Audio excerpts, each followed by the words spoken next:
Hello and welcome, guys. We are back. It is Wednesday, and I thought we would continue with a little bit of woo-woo, as we like to do. As always, we have got the ever-awesome Salty Texas C. How are you doing? I'm all right. Every time I watch your intro, I'm inspired. It just makes me want to go out and battle something. You know what I mean? Like, put on some chainmail, but like real chainmail, not like the chainmail T-shirts, probably available at Hot Topic that they're wearing on the Rings of Power. Yeah, the sportswear. Yeah, the sportswear, the chainmail yoga pants, which I'm sure will be available on Amazon from the Rings of Power. Talk about insanity. Anyway, that's not the show. Thank you fair, for having me on. I'd actually love a chainmail print leggings, perhaps, but that's another show. Yeah. Can we work our way up to chainmail bikini armor? That's what the chat probably wants to know. I am not advocating anything, but we all know I am a well-known representative of the patriarchy, so I have to keep up my end. So, yeah. Absolutely. And we love a little bit of toxic masculinity here. Oh, but got a lot of before we jump into the woo-woo, and there's one other thing that I wanted to talk about before we do that. Let's say hi to everybody. So we have got the man himself. We've got Zax. Great to see you, Zax. Hail, brother. Oh, we've got D-Bud Martin Sultan Al Fahim. Hey there. We've got Mr. Batsu. Hello. Great to see you. We've got the lovely Leia Rose. Nosferatu. The vampire says chainmail silkies. Interesting. Chainmail thong. When you absolutely positively need something you don't need. Chainmail thong. There's a gap in the market somewhere for that. Oh, that's what she's calling it, a gap in the market. Ladies. Yeah. Let's see, we've got Brandon the anime guy. Hello there. Smile a while for me. Hello, lovely. Chris Wood, good evening. Great to see you, as always, guys. Let's see who else. You guys have rolled in. Decepticons Cave of Villains. Hey there. Jacob Ironside, great to see you. We've got Dave Bob as well. Hello, sir. And Shield Wall of Dragons. Great to see everybody. And the chat's gone off talking about chainmail bikinis as they do. Mission accomplished. I was here. I came. I saw. I derailed the show. We're not even a minute in. Mission accomplished. Thank you, chat. And Psychodorf has a breakdown. He says, Salty, the best chainmail is 53, 56, 1/16. Tech wire. Yeah. Wow. Aluminum with 2% titanium. You know, this is why having somebody like Psycho Dwarf around during the zombie apocalypse.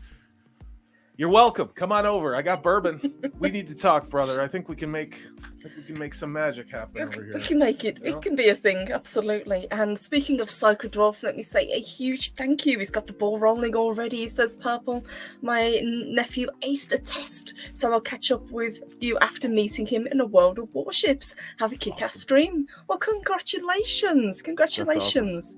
That's awesome. Tell him well done from us. That is fantastic. You must be really proud. Well done. Well done to Psycho Dwarf's nephew. Yeah, right? Seriously. Before we jump into the woo-woo, I wanted to say congratulations on the video you just put out. That was Hell of a Yeah. thing. Thank you. I was wondering. We've speculated a lot backstage about the big event that's going to be happening in the next couple days. Everybody knows what we're talking about, and I was waiting to. I've been reading a lot of reviews because I look at things at a higher level of editorial, looking at the structure of the writing and the points that they put. I'm not reading the sentences, but I'm looking for patterns, pattern recognition.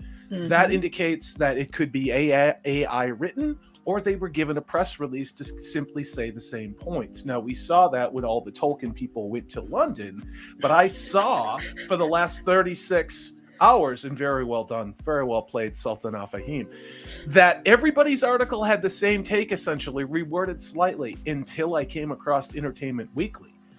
Now, Purple Valkyrie, you're the one who reached out to me because I tweeted the link to you before I made the video, and I said, look at this, and you couldn't believe it either. Like, no. Yeah. It's like, wow, talk about doing a 180, but yeah, absolutely. And Leia Rose says AI written, yes. Baby, Hal 9000, open the pod bay door, Hals. Oh, that we're there. We're there. Yeah. And Nosferatu, you are absolutely right. All you have to do with these smooth brains is their own tactics against them. It's elementary. Yeah, absolutely. Pattern recognition is your friend. Those of you who've served in the armed forces or been involved as a first responder understand that pattern recognition is your friend. And you can do it in tactical environments, but you can also see it in the media, you know? And it's not that I have a big brain or I'm special. It's just once you see it, you can't unsee it. And I think a lot of you in chat know what I'm talking about. So, yeah. Absolutely. And so we are looking forward to covering it. Well, I suppose looking forward to is not quite the right word, but it's definitely going to happen. But today we're talking woo-woo. So we've got a bit of a mixed bag, haven't we, today? We've got a little bit of alien. We've got a little bit of weirdness. Some high definition, the highest definition images ever taken of Mars' surface, which kind of I just stared at for a while because I'm still trying to figure out what in the hell happened on Mars. And these pictures, I think, exacerbate that for me because I get a little obsessive about that stuff. Yeah, we've also got brand new footage from an Indian air flight over the Pacific Ocean that saw 24 unidentified flying phenomena. I've reviewed this video. It's not somebody with a frisbee over a swimming pool. This is actually fascinating stuff. So yeah, I'm looking forward to this. I really am.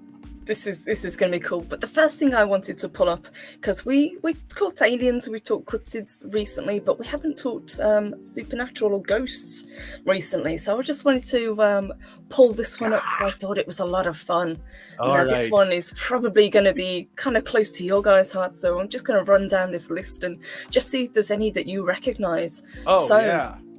This is from Live Science, and it is 11 of the most haunted places in the US. So it includes a former sanitarium, a very well-known lighthouse, and a battlefield from the American Civil War. Unsurprisingly, you can probably guess what that one is, but let's scroll down and see what they've got for us. So we have got at the top, we've got Waverly Hills Sanatorium. This is a place that I'm very, very familiar with. Pretty much anybody who is who knows about ghosts and supernatural goings on will have heard of Waverly Hills.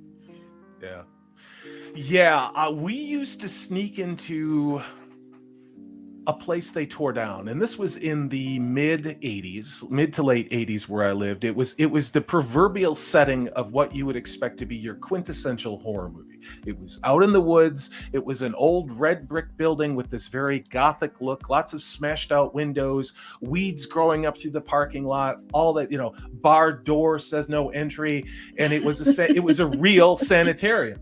So what does somebody like your man Salty Texas C do with his buddies? Does he go exploring? We went exploring, armed. We'll just say that. I have to be careful on YouTube. We're teenagers, but this was the 80s.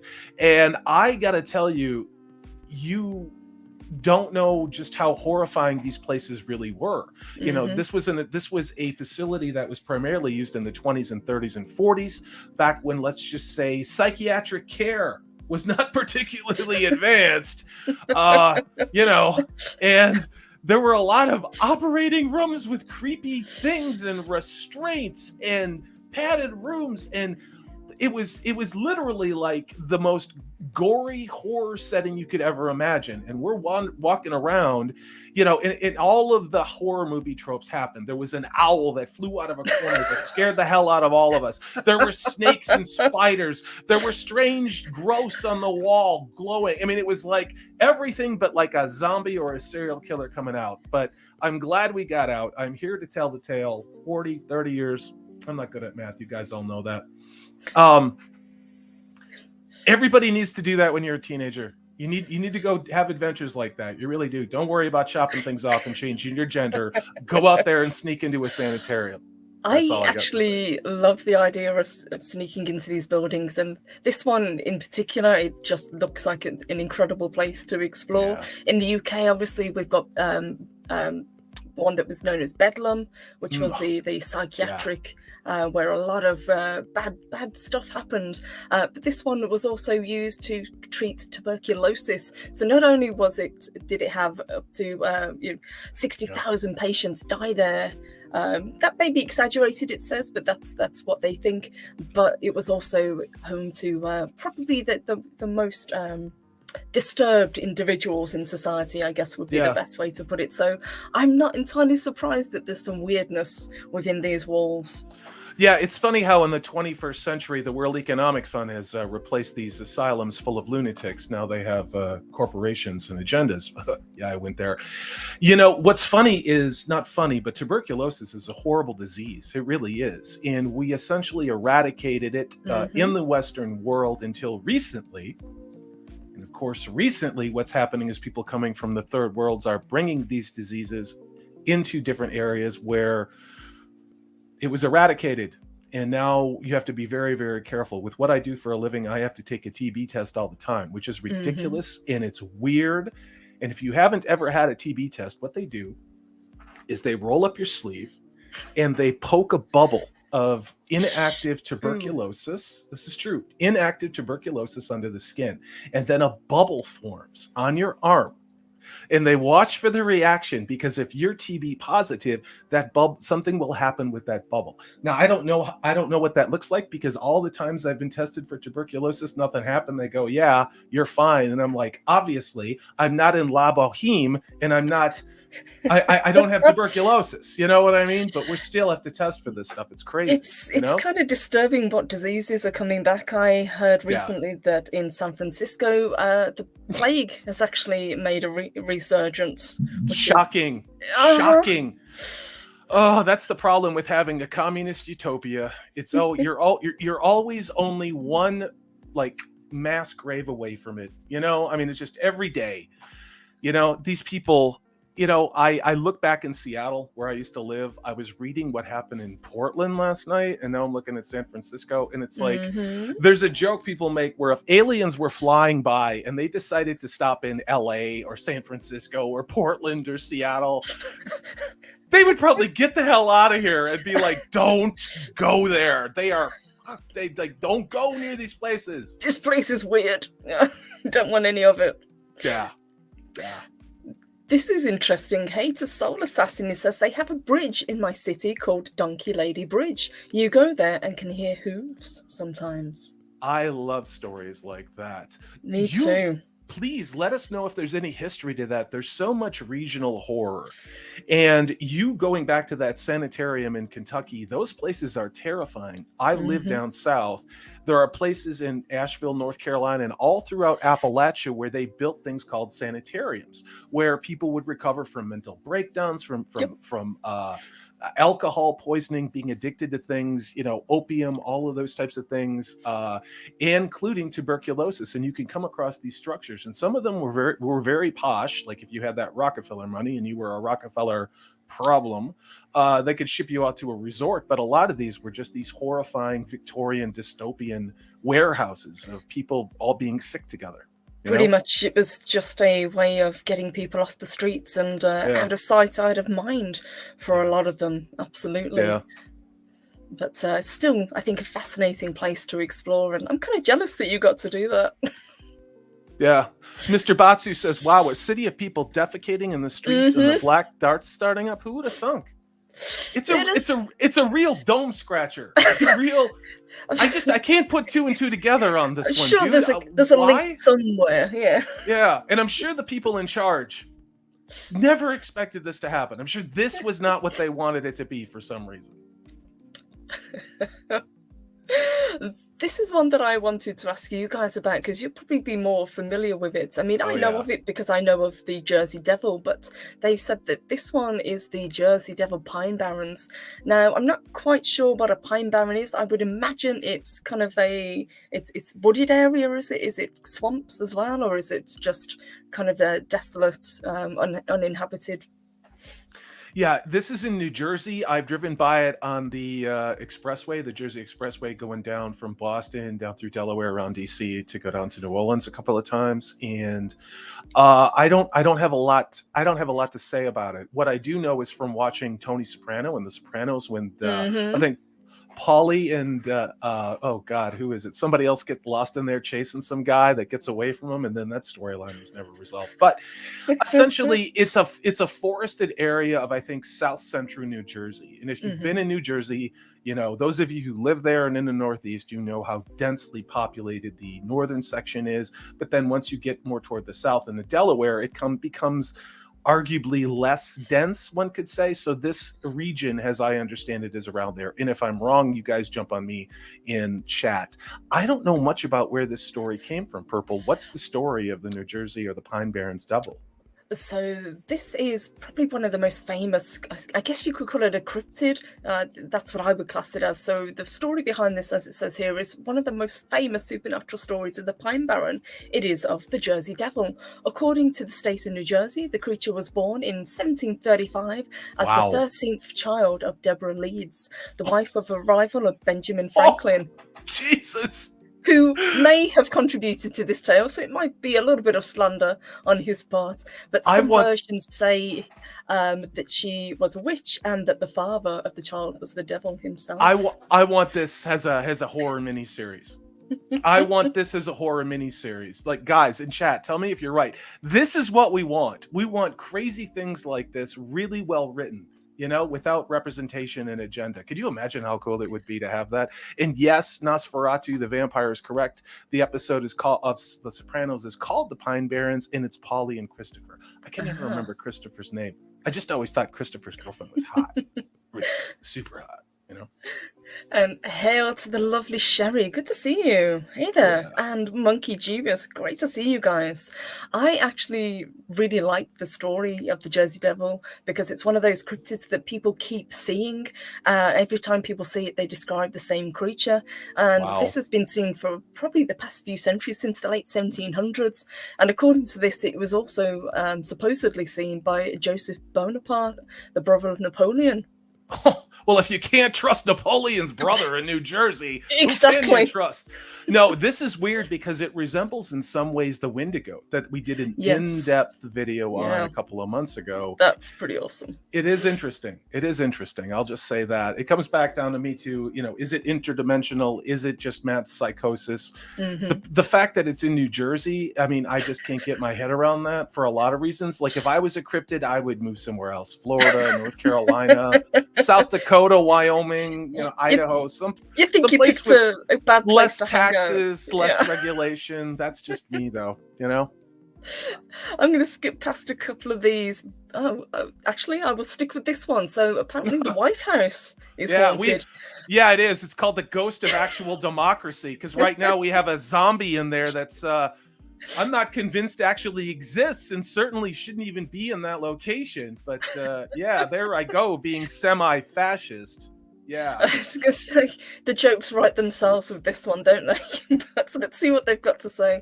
So one of the most famous addresses in the US, 1600 Pennsylvania Avenue in Washington, D.C., is also famously haunted.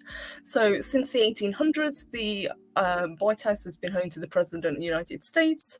Let's see, so it's the ghost we have is John Adams, and the ghost of his wife, Abigail, has been seen there. We have What else have we got? We've got the ghost of the third president. Thomas Jefferson has been heard playing his violin Thomas Jefferson. Yep. In the Yellow Oval Room. Interesting. Let's see who else. We've got the 9th president, William Henry Harrison, is said to haunt the attic in the White House, whilst the 10th president, John Tyler, is said to haunt the Blue Room. It's kind of crowded in there. Yeah. Not gonna lie.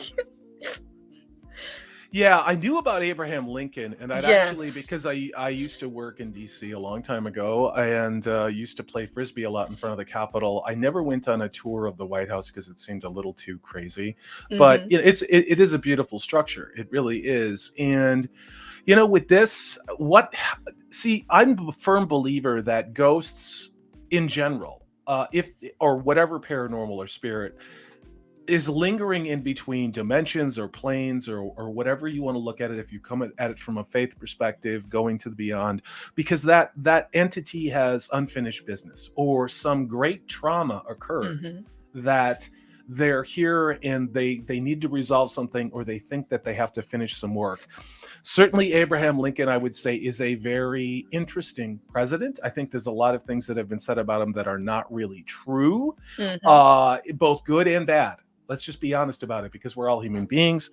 The fact that what happened to him at Ford's Theater, with having a pistol put to the back of his head, sitting next to his wife, and having his being shot like that, and obviously dying, that's a pretty traumatic thing. And within the history of our country, up until I think John F. Kennedy in the 60s, that was probably one of the most startling things that I believe has happened to an American president.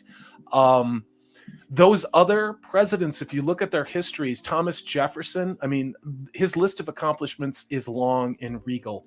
And I actually was on Maxfield Von Priestley's show, The Man Cave, talking about why I have so much respect for Thomas Jefferson and all the lies, and uncovering the lies based on actual scholarship and actual reading his letters of what he actually thought of slavery, as opposed to, oh my God, I have feels and I'm going to spurg out with my pink hair and sewing on whatever. People overreacting about stuff that happened in the past. I don't believe it. Yeah. Don't go read at the old folks home. Don't go volunteer at an animal shelter. But by all means, spurg out about something you're being taught about incorrectly. Let's do that. You're really adding value to society. But yeah, you look at Andrew Jackson, same thing. Interesting histories.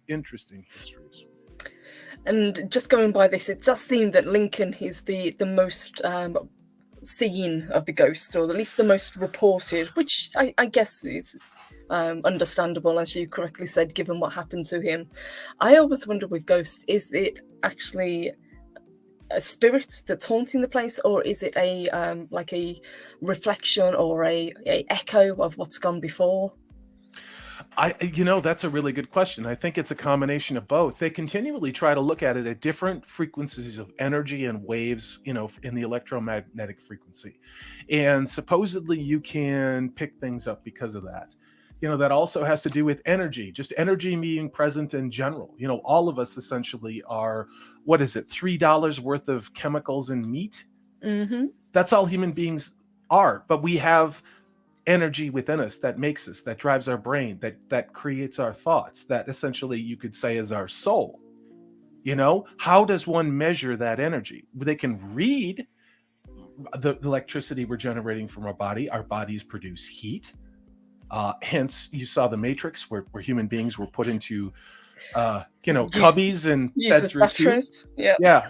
Again, Klaus Schwab didn't just make this up. He watched the Matrix movie. Let's be honest. But it's fascinating, and this is just one of those conversations. I think we should be talking about this and researching this more in the paranormal, as opposed to, I don't know, gender studies degrees. And that's just me, though, and I'm a bigot. So, yeah. I think with this list, I'm going to end on this one, because this is one that's pretty famous. Before we jump on to the next topic, this is the Stanley Hotel in Colorado. And obviously anybody who has seen The Shining will recognize this hotel. But it's not just famous for that. It is apparently very haunted there, and was from the beginning. So we've had people, the infamous room, which features in both the book and the movie, which is 217, is said to be haunted by a ghost of a maid who was reportedly blown out of a window but not killed in a gas explosion in 1917. That's pretty bad. That's some big budget 80s crazy right there. I believe it. I absolutely believe it. But what about the spooky cowboy? That's the one I like. I like the spooky cowboy. Yes. This hotel is fascinating, and it's one of the places that I would absolutely love to see. They do ghost tours here, not just to tie in with obviously The Shining, but to talk about the history of the hotel itself. I think it's a fascinating place, and we've talked about it a couple of times on Salty's show as well. I love this hotel, so it's definitely on my to-do list. I was looking at my phone because there's that famous haunted hotel, and this is what we should do next week. Is we have to cover the hotel that we went to in Dallas and extensively shot footage on, and also interviewed people who work there about the violent haunted history of an actual hotel. And we just get so busy doing other stuff, and then you got the Rings of Representation, and you got the House of the Dragon, and then you got real world and work and everything else. But we should talk about that because we shot a lot of excellent footage. Purple Valkyrie. We did, yes, and just getting to walk around was fascinating. Dave Bob, I used to choose to stay at the Hotel Monteleone in New Orleans in the 90s for that reason. This was back in a startup company when I was a peon working there doing marketing stuff a long time ago. And I used to always go and stay in that hotel. It's an older hotel. The rooms aren't very great. The running water isn't great. It has a rooftop pool in the middle of downtown New Orleans. But the history of the Hotel Monteleone is incredible. Please look it up. The other thing is that it had a carousel bar. You sat down at this big, beautiful bar. It's a huge circle that rotates around the bartenders in the middle. And when you look up, the entire ceiling was black velvet with little pinpoints arranged like stars. And in the corner, they would have a little 3-piece jazz band playing Dixieland jazz or regular jazz while you drank fabulous martinis that cost you much money in a haunted hotel. It's something I highly recommend. Now, I don't know if I will ever go to New Orleans again, considering what it's turned into, but I am glad to have had that experience. Stay at the Hotel Monteleone. It's worth it. I would love to go to New Orleans. It is definitely a place, again, that's on my list to visit. And Archer says, Purple Valkyrie, fiction rather than reality. Have you ever seen the BBC series Ghost? I've heard of it, but I don't think I've ever watched it. But if you recommend, I'll check it out. It does ring a bell, but I don't think I've ever sat down and watched it, if I remember correctly. We should check that out. That might be cool to talk about. And Soul Assassin said, would you visit the Black Swan Inn in Texas? Very haunted. I need to check that out. I've been looking around where I am because I'm in South Central Texas. I'll just say like an hour and a half north of San Antonio. And so it takes a while to get places, and, that wasn't an accident. There's a lot of places I do want to check out. And there's some haunted things in Austin too. And not only that, but in San Antonio. But yeah, if you tell me where the Haunted Swan is, I remember seeing a YouTube video on it, but I watched so much woo-woo, I don't remember everything. Yes. I gotta admit, I still would kind of like to stay at the Clown Motel, even though I hate clowns, just because. Check out that video. That's a good, creepy, weird video. We did that one with Zax. And Zax, I want to talk more woo-woo with you. I really do. Yes, please. I'd love to talk more woo-woo with Zax. Yeah, Shield Wall of Dragons, it doesn't hurt. It doesn't hurt. But again, this was the 90s, man. I mean, and we didn't know how good we had it. Because it was just called a normal functioning democracy. But as opposed to this that we have now.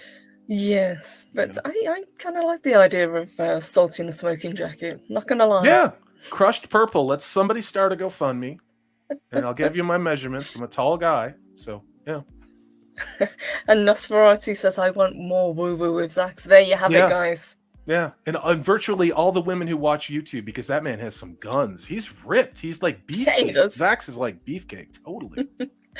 Let me say, hey, we've got another couple of people. We've got Zackrod315, great to see you. And we've got Macony Draws, good to see you as well. Hello, happy Wednesday.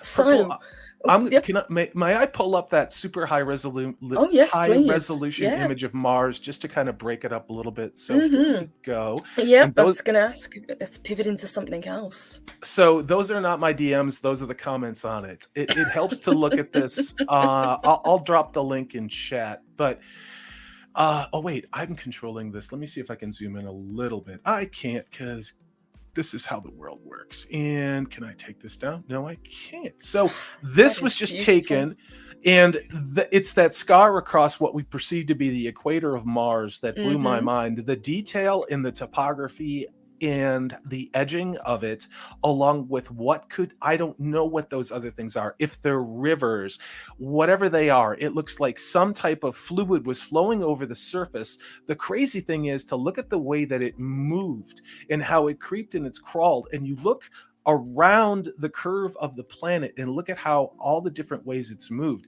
The other crazy thing is looking at the discolorations of the impact craters of all of the meteors that or asteroids that have struck Mars. I don't know what happened to this planet. I really think these are the things we should be thinking about and looking at as Mm-hmm. opposed to worrying about global weather changes. But this is just fascinating stuff. Just fascinating stuff. It's interesting that they keep pushing this idea that we're going to go to Mars next, that we're going to colonize Mars, but we really don't seem to know very much about the planet. And as you say, we Yeah. keep getting these better images. We've obviously got the Mars rovers that are rolling around, taking incredible shots as well. But Yeah. there's something about Mars that just captures people's attention the way that the moon did in the 60s. Yeah. Well, the Chinese are up there now. They're rolling around doing stuff that we don't hear a lot about, and that's not a conspiracy theory. So it's fascinating. The interesting thing about Mars is, I think we have to. I think we. I think we have a lot of hubris when it comes to space travel. I think that we just. I don't think that we understand taking and bringing things back from another planet with a very different environment than ours. The bacteria, the microbes, and other things we may not even have a science for yet that we could be bringing back, and potentially what we could be causing havoc. I find it a problem, but then again, look at the idiots and what they're doing with the inoculations. Just say that. So, Yes. yeah. And I think Mars is fascinating because you can see that this was once a lush planet that probably looked pretty much like Earth did, and you see the way that the water is and the erosion. It's fascinating, and they do say that there could be still underground water, underground lakes, and reservoirs, which they're still looking for. But that is an incredible shot. Yeah. Sometimes you got to take your eyes off of the brainwashing that they call news and look up to the heavens and remember what it was like to live in a world where you aspired and you looked up to the heavens and to the skies and were inspired by the beauty of whether you believe it's creation or whether you believe it's a fantastic evolution and things just happen. It's still awe-inspiring, you know? Yes, looking beyond ourselves, which is what we used to do as a species. Yeah. Right now, we seem to have lost that thirst for exploration and knowledge, and we've always done that. We've always wanted to go out and search on beyond the horizon, and obviously the next horizon will be space travel. Dave Bob calls out one of my favorite movies. It's slow. It's very dated, but it is brilliant. It's based upon a book. I think it was Michael Crichton wrote it. It's called The Andromeda Strain. It's a movie from the 70s. I remember watching it as a little kid. It scared the hell out of me, but it is a good, entertaining, slow burn watch. And that is about the very thing I talked about, with something being brought back in space rocks or something from Mars and getting loose and causing all types of devastation. So good call, Dave Bob. Absolutely. Absolutely. And Soul Assassin says Mars where humans came from, according to some woo-woo sites. Yeah. I've heard that as well. Some form of us or some part of us, I would believe that, because again, we got to go back to 11,600, 800 years ago, the Ice Age impact that occurred in North America, the different types of species of Homo sapien, Homo erectus, Neanderthal, all those types of things. And they're trying to bridge all these different species with very different characteristics and say that we all just evolved in some like scale thing. I've never believed that, dude. I mean, Yeah, get we all out of branched here. out. Yes. Yeah. I mean, are we de-evolving right now? Yes, we as a species are. I can believe that, but I don't believe a lot of that stuff. It's a theory. It's a theory. So, yeah. I don't have a mullet, awesome one. It's actually really long. See? It is. I It's don't have a long. mullet though. Yeah. So, yeah. No mullet.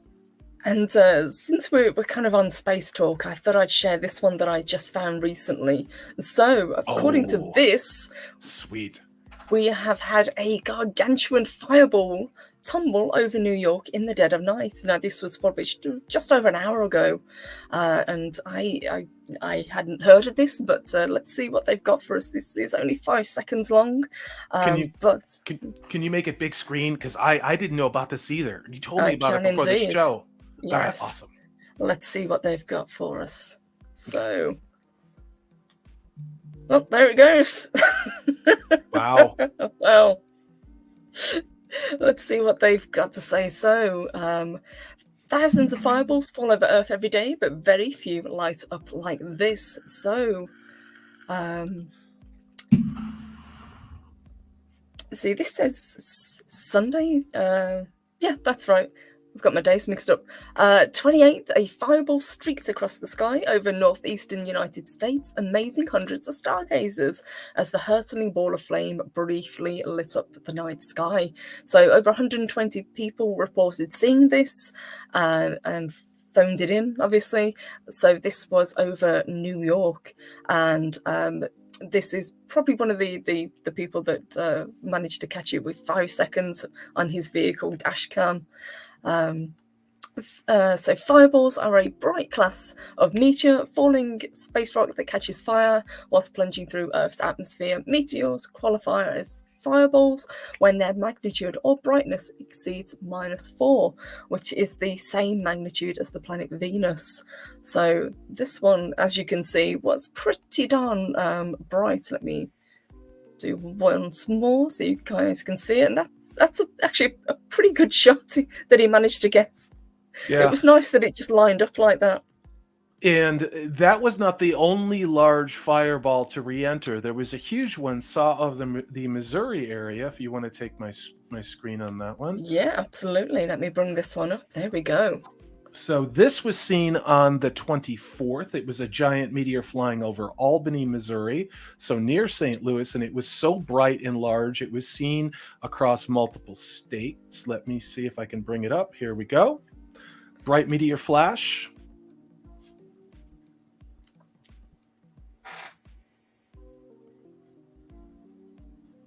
Oh. Whoa, that's cool. That is cool. Okay, that's a nice shot. Look at that. Yeah. That's crazy stuff. Absolutely crazy stuff. So yeah, do we think this is because of the Perseoids? Because this is still the Perseoids? I mean, I'm assuming that's what it is. I would guess, I would hazard a guess, absolutely, yeah. We are kind of at the tail end of that shower, but it's yeah, I probably there's still a few in the atmosphere that are falling to Earth, but yeah. I would really like to see one. Bob says, I was going hunting early one morning and saw the biggest fireball I've ever seen. It scared the hell out of me. I've seen some weird things about that time.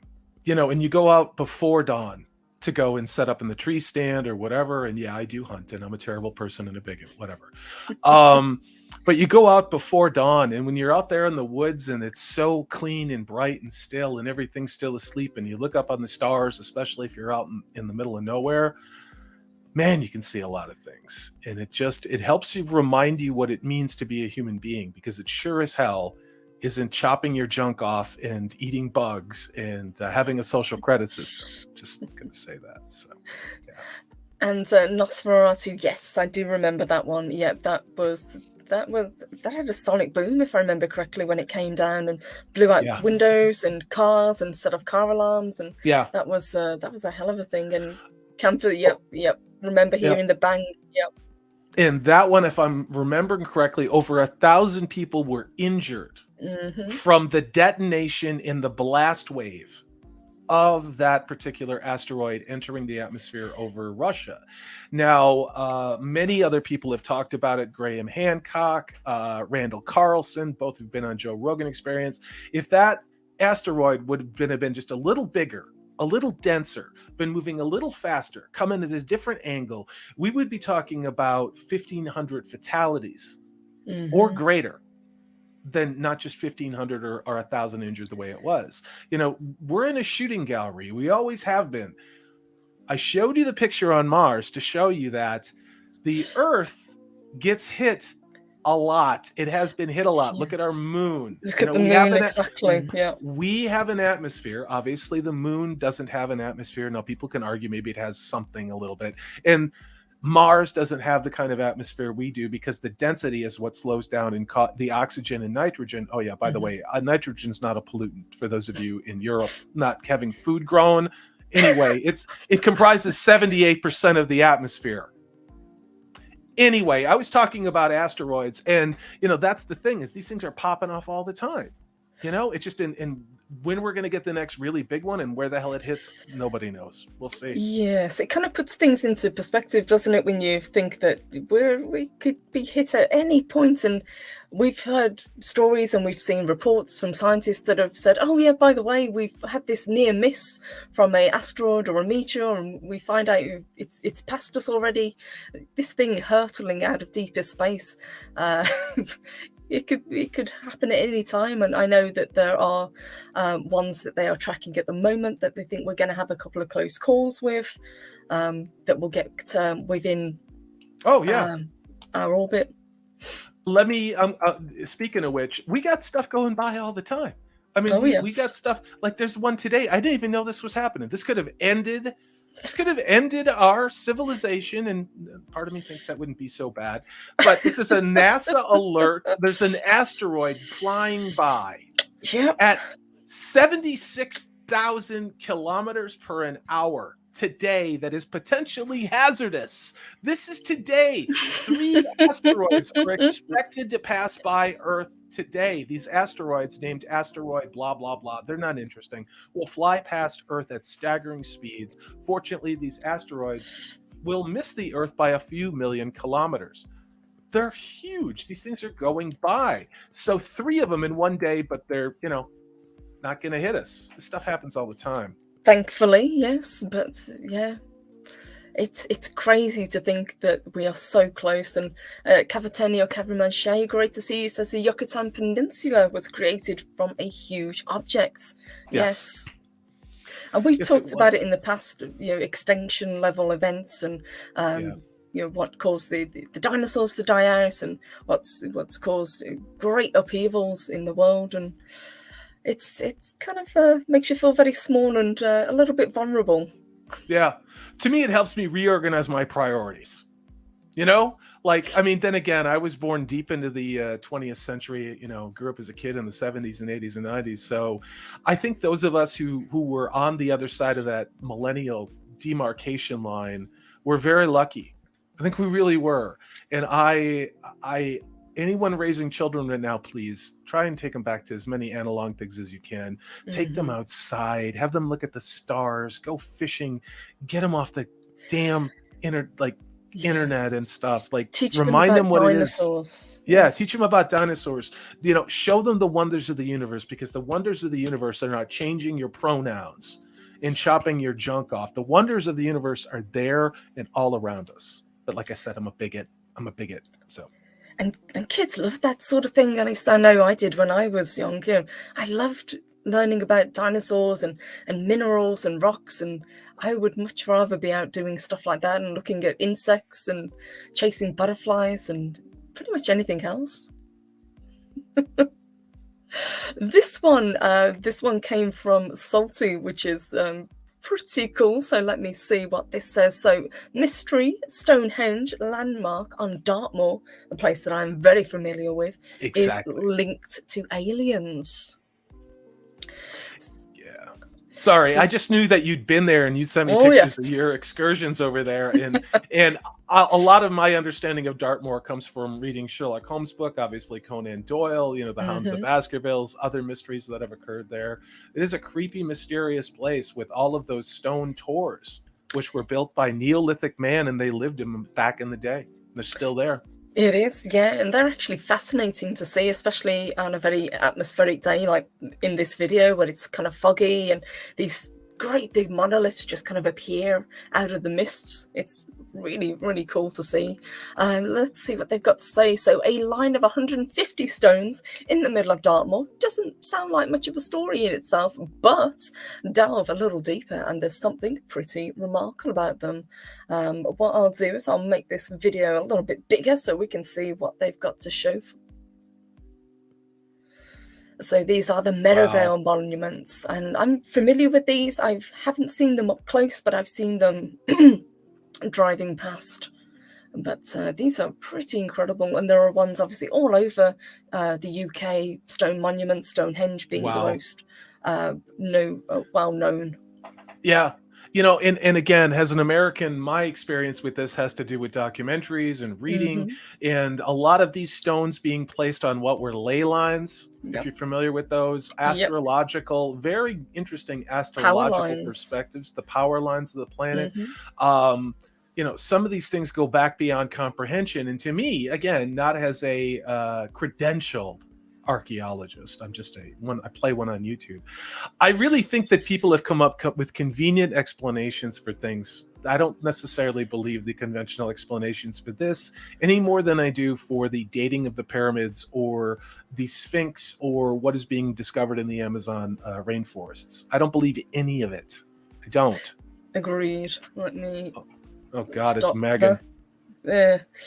You want an alien? There's one for you. That's enough of that. We don't want any Megan. There we go.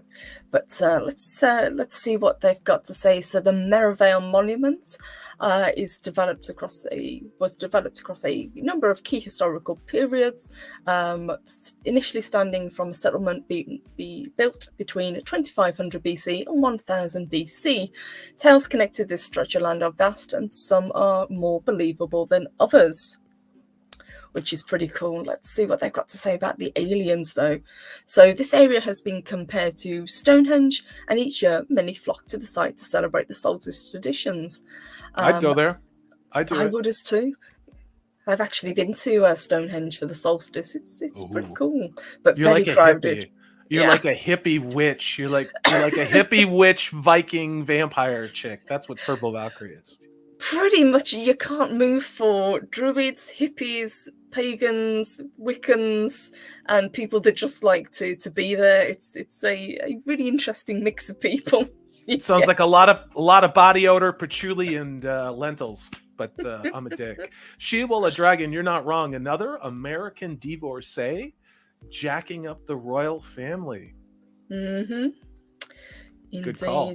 And Soul Assassins, something about ley lines and how they line up with sites around the world is trippy. This is true.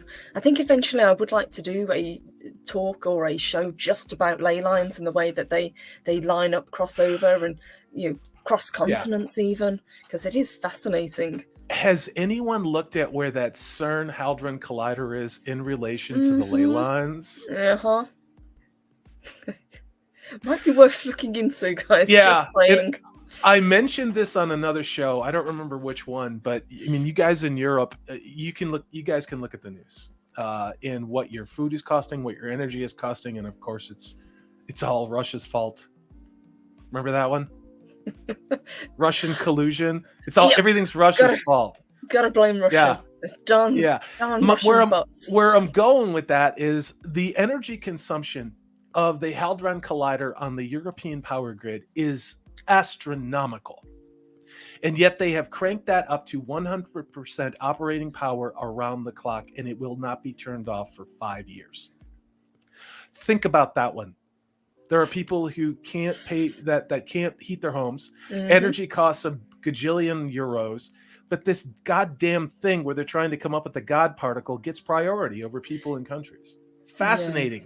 Tells you exactly what they think of you, doesn't it? And I still maintain that they're not actually looking for the particle. What they're trying to do is break through dimensions.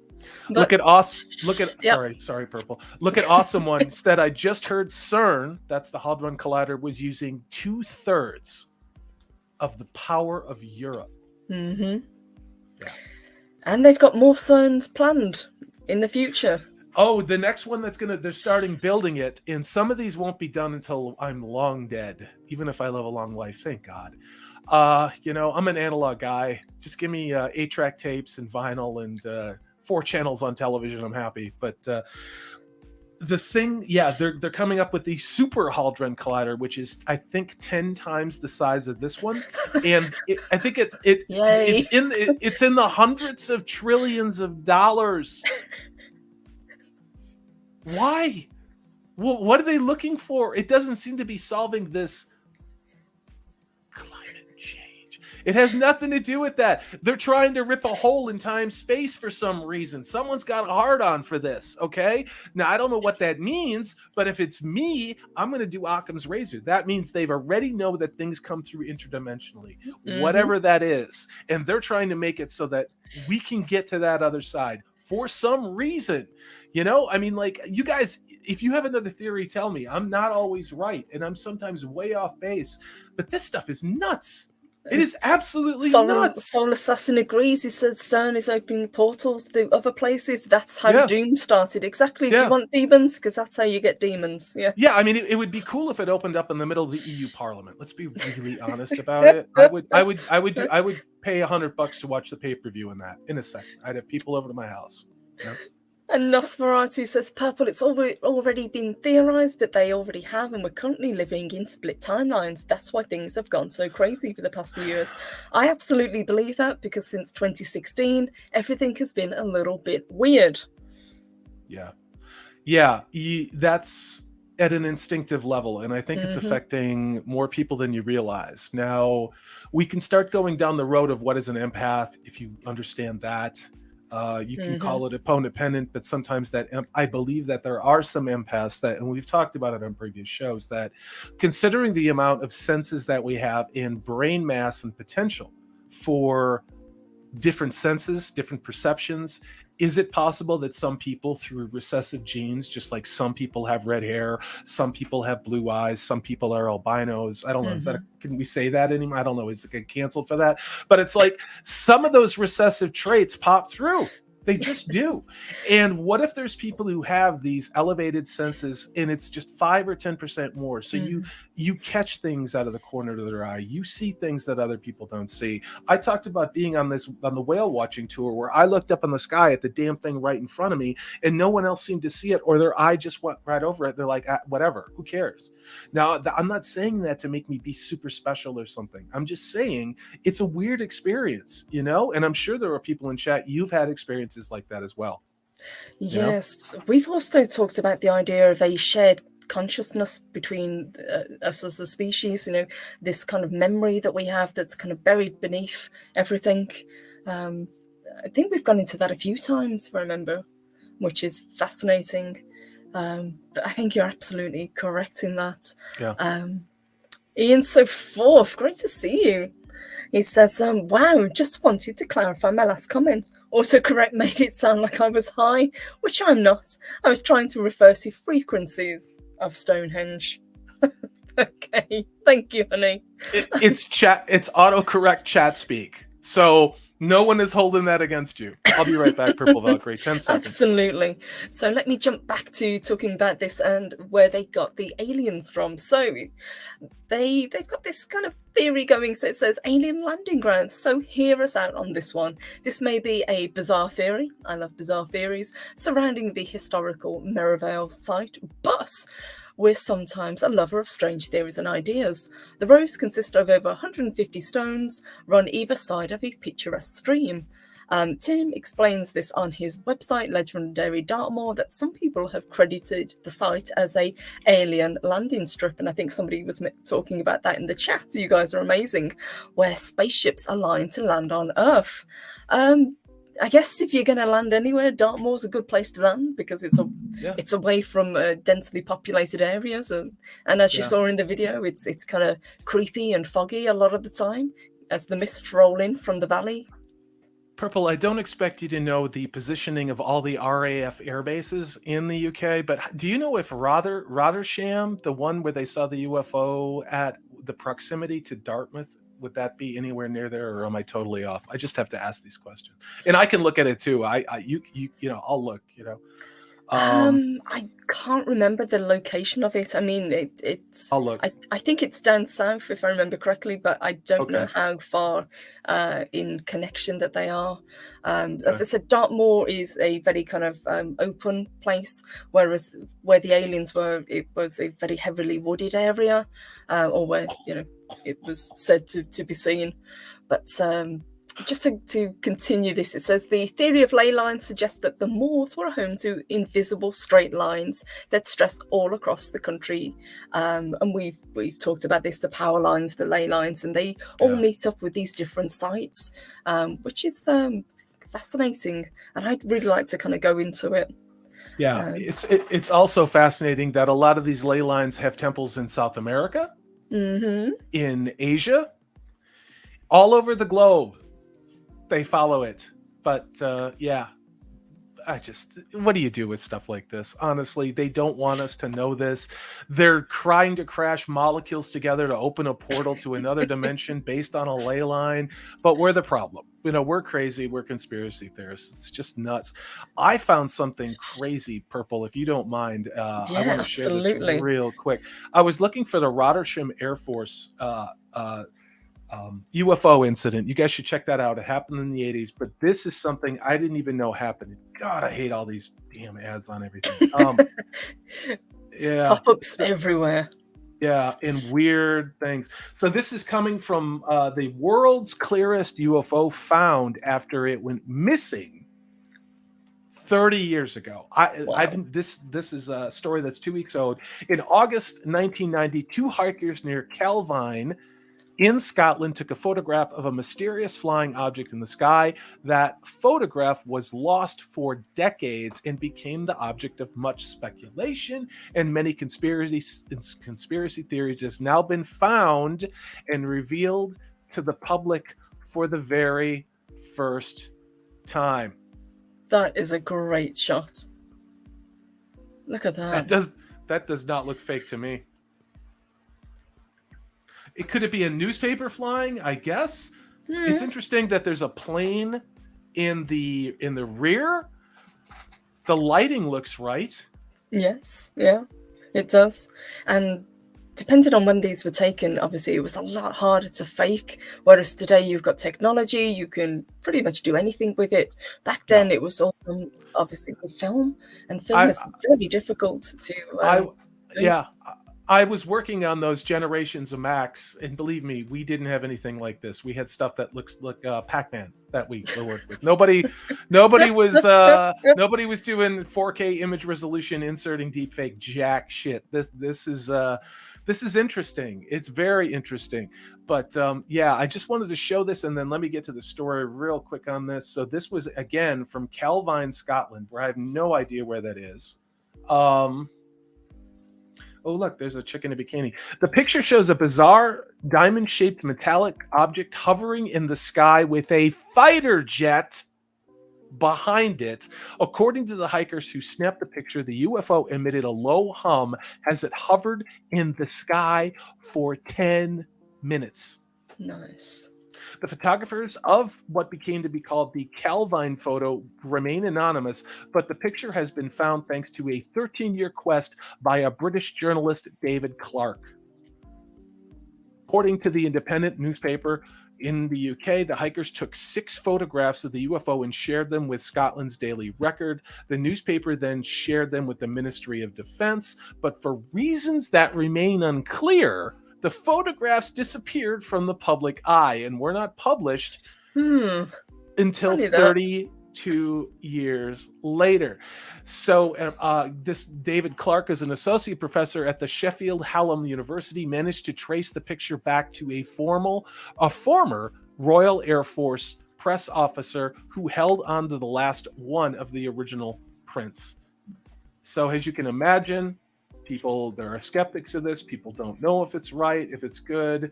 It's the negatives have never been seen since they were sent to the UK Ministry of Defence. Oh yeah, they're probably long gone then in that case.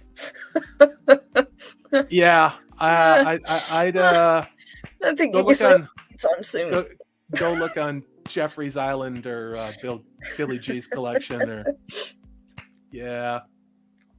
nuts. It's just nuts. But that's an incredible photo, and it goes back to what we were talking about with previous shows that we've done, where we're getting all of these declassified sightings talked about, and stuff that has happened 30, 40, 50 years ago. We're seeing it now. Yeah, it's fascinating. What's weird is we don't seem to hear a lot about UFO sightings now, and or recent ones. Now there may be some that are out there, but I think that is the problem with using electronics. And I think our phones and our systems, they will find things, because if you take a picture, your phone automatically knows the GPS coordinates of where you are, the time that you took it, the direction you were looking. It's essentially, it could drop a cruise missile on you and take you out immediately. Surprised, you guys didn't know that. But good to know.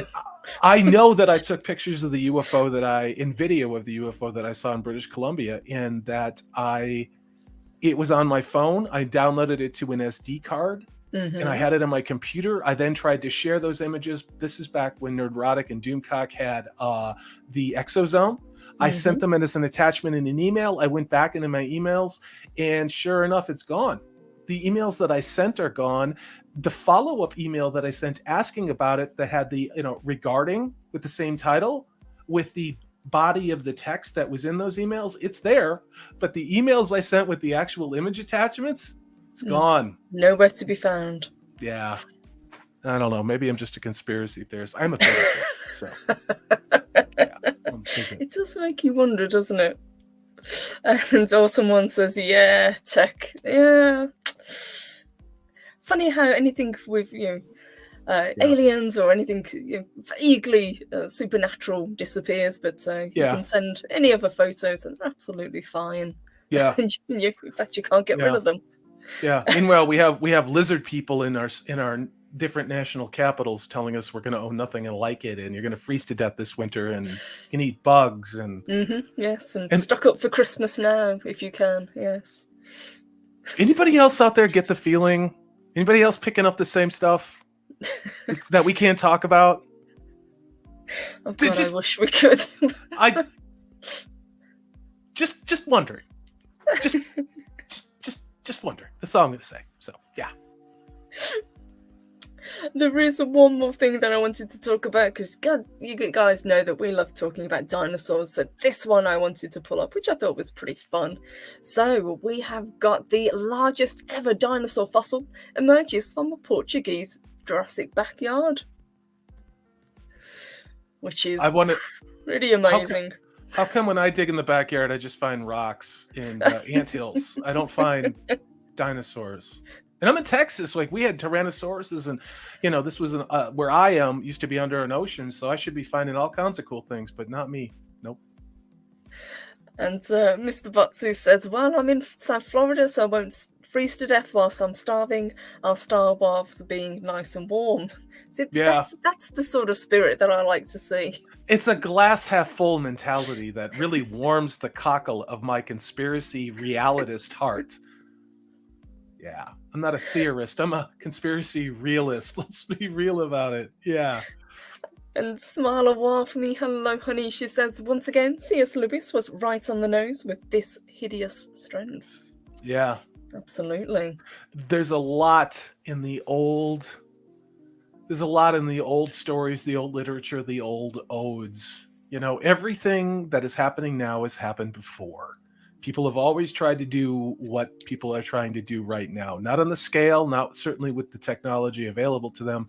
Someone tried to do it during the Cold War. Someone tried to do it during World War II.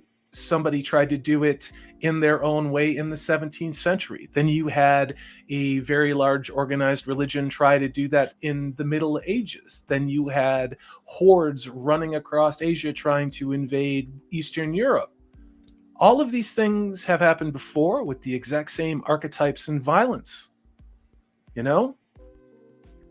But they're so much more enlightened than us. Yeah. Morons. Degenerates. Hanging out on Jeffrey's Island. Oh, we can't even talk about it. Never mind. Let's talk about dinosaurs. I'm sorry. Yeah. List? What list? Exactly. Yes. Salty Nosferatu's got a question for you. He says, are you familiar with the work of Ryan Dawson? No, but I'm going to Google, and I'm not going to lie and go, oh, yeah, I know who Ryan Dawson is, but I am Googling right now. Oh, Awesome. there it is. Ryan Dawson, the ANC report. Economics, professionals. I do. Oh, yeah. So I will look at that. I do look at the world through an economic lens because that's what I got my major in a long time ago. Now, admittedly, I learned about the old economics, not the new economics, where you get to print all the money you want and then it doesn't cause inflation. And about, you don't plant food and then like, there's cause and effect, and 2 + 2 equals 4 as opposed to 6 and all that. But yeah, I like looking at these from different angles. I mean, guys, don't pay attention to anything in the mainstream media. I don't have to tell you that, but yeah. I'm sorry, I just had to pull up this. That's funny as shit. That's funny. I understand that reference because that's one of the few Charlie Browns that I've actually seen. I gotta tell you, Purple is the redheaded girl from Peanuts. Okay, fair. Yeah, interesting. Someone needs to put that on a t-shirt. We need to find an artist that can do caricatures of us because I would love to have that. And I will actually give people merch for that. Salty needs rock. Yes. Yeah. I got a rock. Yeah. I got a rock. I actually have deepfakes I've done of us as Charlie Brown. I haven't played them. I've showed them to Purple, where all of the Tuesday show people, it's like the Charlie Brown Halloween special, and it's me holding a rock going, I got a rock. We need to rail the show. Let's talk about dinosaurs. Well, dinosaurs, funny. Rocks, they're all, in a roundabout way. I love this. This is why I love the Woo Show. We just go everywhere. It's awesome. Rails, we don't need rails, exactly. But let's see what they've got to say about this ginormous skeleton. So, apparently it is 82 feet long, which is 25 meters. It is from the late Jurassic and it was found in central Portugal. It was unearthed accidentally in a man's backyard in the city of Pombal back in 2017. Paleontologists working at the site believe it to be the largest dinosaur fossil ever found in Europe at a whopping height of 39 feet or 12 meters. Jesus! What the hell was that? Well, apparently it was one of these. So it's Europe's largest ever fossil. It's a huge vegetarian. Not too surprised that it was a type of sauropod. So I don't know whether they've actually named what this creature is or whether they're trying to classify it. But they say sauropods are herbivorous quadrupedal dinosaurs with long, elongated necks, tails, and thick trunk-like legs. Sauropods are a large and diverse group characterized by some of the largest creatures to have ever roamed the Earth. So they're saying this is from 150 million years ago in Spain. Let me show you a picture, because this is one of the value adds we add here on the Woo Woo Show, is showing you what the Earth looked like, because it didn't look like now. This is what the Earth looked like 150 million years ago. I recognize that. Yes. Lots of land bridges. Yeah. Very connected. The continental shelf where it was, I think that's maybe a little bit wrong, but okay. But you can see how close things were. People used to call this Pangea. There's another theory on this. There's a professor, I think it's at Central Washington University, who does an outstanding job of doing videos like this for the layman and talking about this and plate shift and plate moving around and tectonics, and how you can find pieces of Australia attached to Washington State, and you can find pieces of Mexico and Alaska. It's fascinating stuff, but Yes. it gives you an idea of like those dinosaurs and where they were at that time, give or take a dozen million years, I'm sure. It's just a completely different planet. Completely different planet. And looking at this, I cannot wait to do the show talking about Antarctica, because that also is fascinating. They've talked about it being connected to the US, it being connected to India, to Australia. It's weird. It's very, very weird. We've been doing a lot of research, Purple and I, on Antarctica, and it is weird how most of the videos and even the documentaries, it makes fun of people talking about kind of what's in plain sight. Now, I don't think there's a pyramid down there. I don't think Purple does either, but there's some very interesting things and some very interesting things that are occurring at the level of physics. We'll just say that. So it's fascinating stuff. Yes, and Dave Bob's absolutely correct. Antarctica did used to be tropical. Yes. Yeah. It did. Sorry, I didn't mean to jack your stream up. Let's go back to the dinosaurs. Thanks for letting me show them. Thanks for the little Texas Salty Sea geography minutes. Y'all are welcome. I love that. And Jacob Ironside says there is a place in Texas that has fossilized footprints of dinosaurs and humans side by side. I've been there. I have been there many times. It's about an hour and a half drive, about halfway between where I am and Dallas. And it's a Texas Dinosaur State Park. It's a pretty cool place. You can walk around and find things. And given the drought that we've had, they found pretty significant, well-defined dinosaur footprints with claw marks in the bedrock that was there under what was a stream. It's a pretty cool place. Hasn't something been unearthed quite recently because of the drought as well that you guys have had? Potentially. I've been so busy looking at terrible fantasy shows that claim to be in Middle Earth in the last week that's going to be my life for a while, I guess. So I may be a little behind, but if anybody in chat has it. See, this is why we do the woo-woo, guys, because it's a nice mental break. Yeah. Because this is soul destroying, listening to endless propaganda from talentless people. And it was so gratifying to do that Entertainment Weekly review today. Anyway, let's talk about dinosaurs. Sorry. Heck yes. So it goes on to say Portugal has proven to be a particularly rich region for dinosaur fossils. Back in 1947, a brachiosaur remains were found in Alitalia, leading to the coinage of the subgenus Brachiosaurus. In 1957, we've got a video which I'm going to play in a minute because God knows we love videos. But it says here the vertebrae and ribs recovered from the axle skeleton in the backyard in Portugal indicate that it was a brachiosaurid. The ribs measure a whopping 3 meters in length, which are the largest sauropod ribs found so far in Europe. I keep remembering Fred Flintstone. In the Flintstones when he's at the drive-in. You guys remember that? Where he's at the Stone drive-in and then he orders he had the waitress brought food out to the car and stuck it on his window like the old A&Ws. God, I sound old. Anyway, it was this huge plate of dinosaur ribs and that's all I'm thinking about while you're talking about this.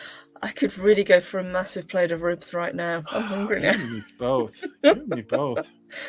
Let's see this and see if I can make it a little bit bigger. Oops. There we go. Discovered in Europe, being excavated in a back garden in Portugal.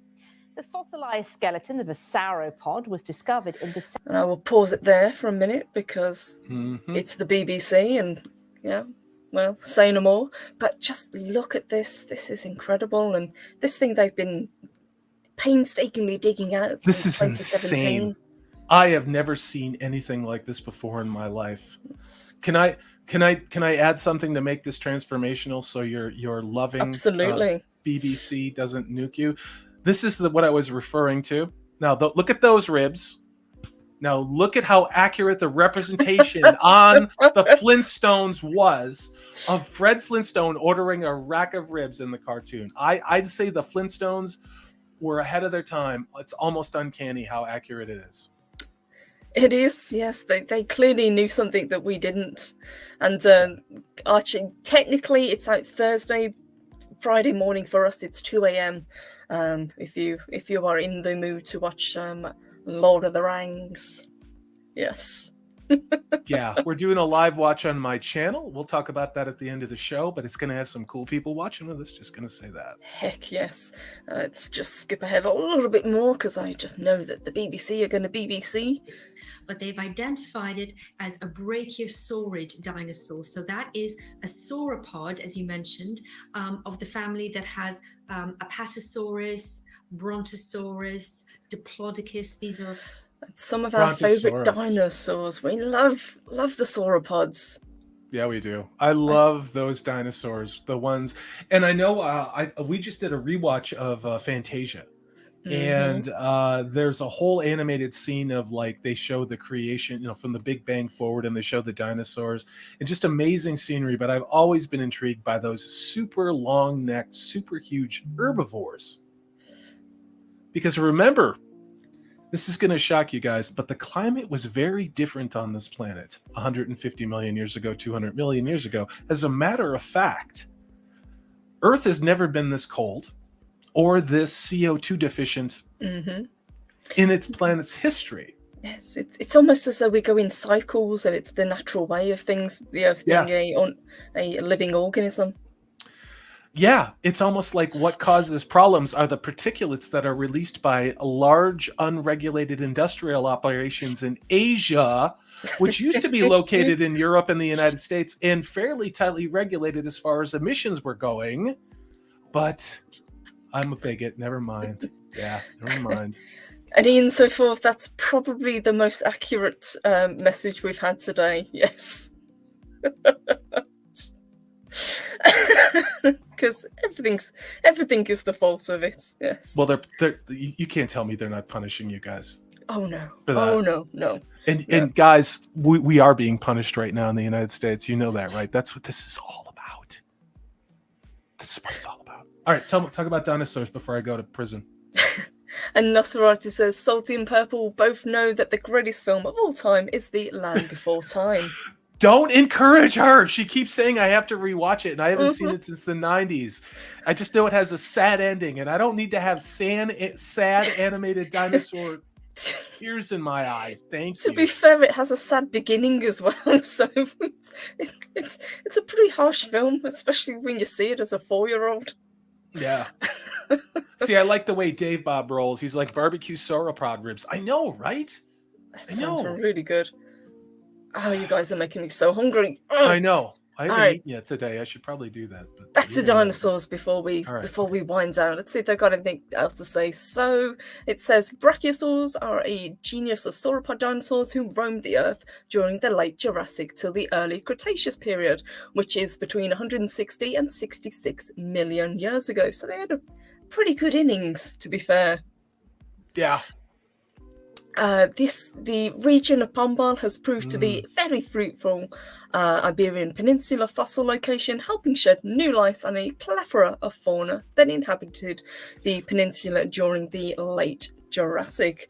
So this is kind of fascinating, and I would love to see this thing up close. I would be very interested to see what they do with it, whether they manage to excavate the entire skeleton, whether it gets put in a museum. Can you imagine seeing this thing in real life? And we got to see a really beautiful skeleton when we were in Dallas at the Natural History Museum there.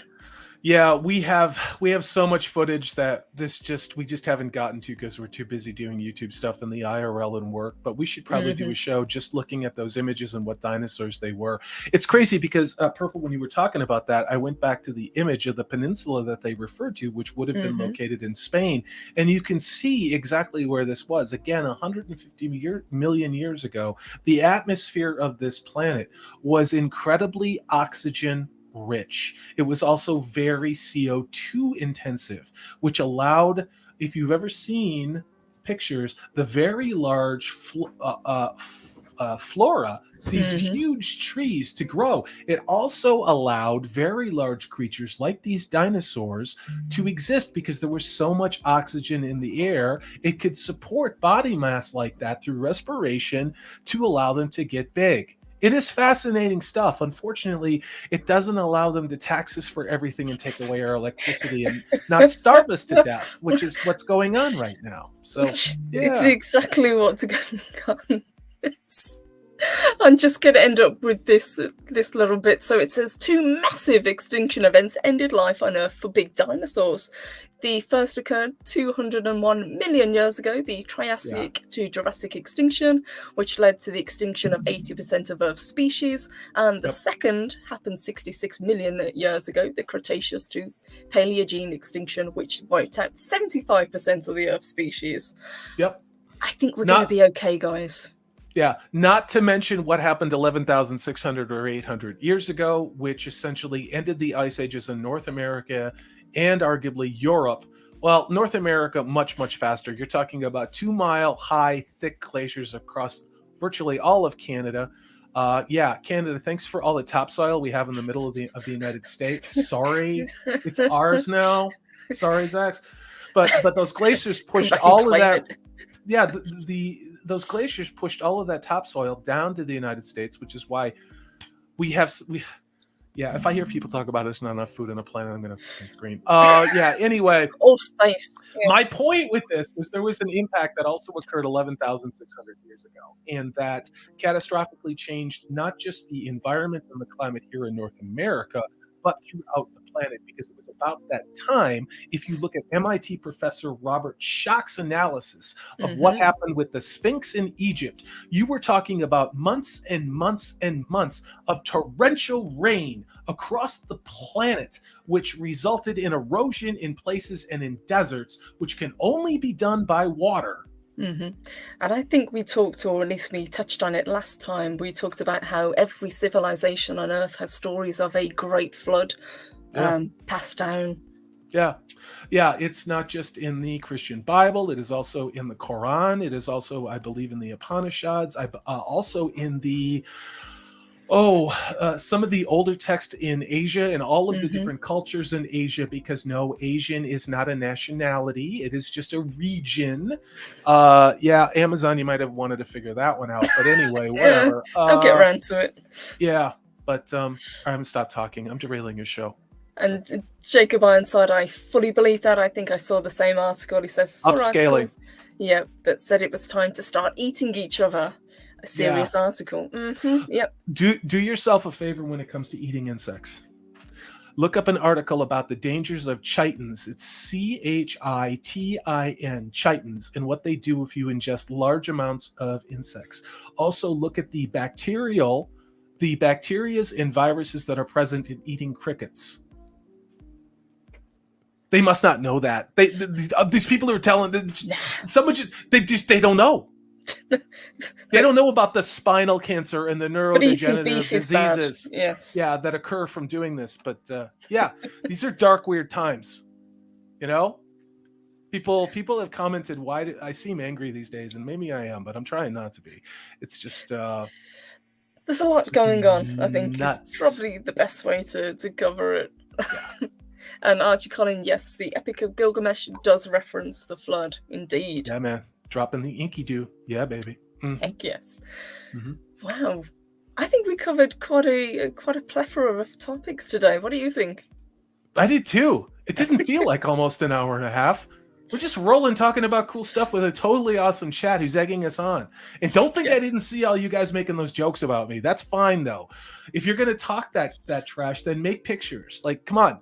Deep fake it. Let's put your money where your mouth is. I love stuff like that. So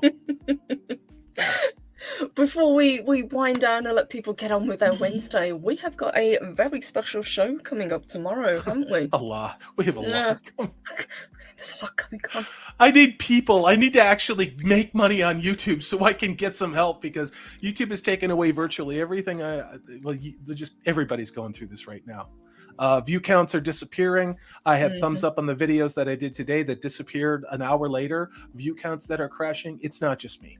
There are many, many other YouTubers, and there are significantly larger YouTubers that are going through this. We reviewed the data last night on my show looking at the Rings of Power. I'm going to drop a short on that today. It's probably going to be a 20-minute video. For those of you who missed it, we went through all of the data from all of the Amazon Prime sites as to what's going on with the Rings of Power. It's fascinating stuff. But yeah, it's a weird time to be alive, and it seems that a great narrative is being put in place. Yes, it's almost as though they've already decided what they're going to talk about even before the show airs. Yeah. But to get back to your question, yes, tonight we are not going to be playing Dungeons and Dragons on OBG70's channel, so I may do something else. But tomorrow night, starting at 7:50 p.m. Central, that would be 5:50 p.m. Pacific, we are going to start it's going to be weird. I'm going to try it, but a live watch along for Amazon's The Rings of Power, because they're dropping the first 2 episodes on that show. And if you've seen my House of the Dragon review with Prophet of the Dragon, we learned a lot about doing the first episode, about what we should put on screen, what people want. We're going to be test driving that on the show tomorrow night. It's going to be, I think, like an hour and a half, because I think these episodes are 45 minutes. Purple Valkyrie will be joining me. Nathan, Amanda, and Nethrin will be joining me, and Prophet of the Dragon, Steve, will be joining me. We may have some other people that come in and are out, but we are going to be reacting to what we see on the screen and doing screen grabs of the actual show and showing you what we're talking about. Not to shamelessly self-promote, please check out the video I dropped today on the Entertainment Weekly review. There are other ones in Purple. We're friends in real life. We all, Zach, Kyle, Steve, a lot of people, we send each other articles from all over the world about people covering the Rings of Power. And Purple, you shared an article with me with somebody who tried to go to the London, UK 2-hour premiere. And I don't know if you want to talk about it or not, but it was the most staged, weird, Orwellian thing I've ever seen documented as to how they were supposed to react. They were being coached how to react, just like in the Superfan stuff, only they're trying to do it with civilians. But, yeah. Yes. I think a lot of people, they've thought it was going to be a glamorous premiere, the ones that got the tickets to see it in London, and it was more of them being herded into little groups and having to wait outside for several hours before they were let in, and being told to clap on cue. TZ Burton, Purple Valkyrie, has a comment that says, saw a news article says, don't read The Lord of the Rings before watching the Amazon Trainwreck show. How else are they going to get their message across? You guys, you're part of the problem here. Don't you want to be part of the horde of cultural locusts that are going to descend on the next thing that they are told to consume, and then consume and love next thing, and then attack people who say mean things about this thing that you're consuming that you just found, and then when said thing to consume is over, you have destroyed what that was and shamed and mocked and called people names that you have never met who were there before you, but you get to light them up on social media and feel virtuous? Don't you want to be part of that crowd? And that's what it's all about at the end of the day, isn't it? It's that little dopamine hit of getting to feel superior to somebody on the internet. It's so ridiculous. It's all so ridiculous. And TZ Burton also says, too late. I read The Lord of the Rings and The Hobbit. Absolutely, as you should. Indeed. Yeah, too late. I also have a functioning brain cell. But, I'm going to do some action figure porn because I can. Action figure porn. So I'm on the hunt for more of these. These are the 12 inches from the only thing that has been an accurate cinematic representation of live action. This is, of course, Legolas from the Two Towers, and nice. I am so on. Cool. Yeah, I have these. I have Aragorn. I have Gimli. I don't know. Solo. I'll solo it. There we go. So we can get a better look at it. Jesus, get off me! Oh my God. Right. Yeah, really. But it's. I'm looking for more of these figures, and if you guys are out there, let me know, because I'm looking for an AON. There is an AON of that, and some moron on eBay wants $1,000 for it. So. We've talked about it before. If you love these things, if you love the board games, if you love the stuff that came before the branding of Amazon, get it. Because all these people are going to come out of the woodwork and do what they did to the Wheel of Time, which is to buy everything that said Wheel of Time, including the graphic novels, and drive the prices up, or it won't be there. Yeah, and we're already seeing this on eBay. And Awesome One says, I have that one and the Arwen one. Yeah, and I think Purple, you got me the Arwen one. The Mhm. thing about Arwen is there's actually 2 dresses, and the one with the purple sash, that's the one that I have.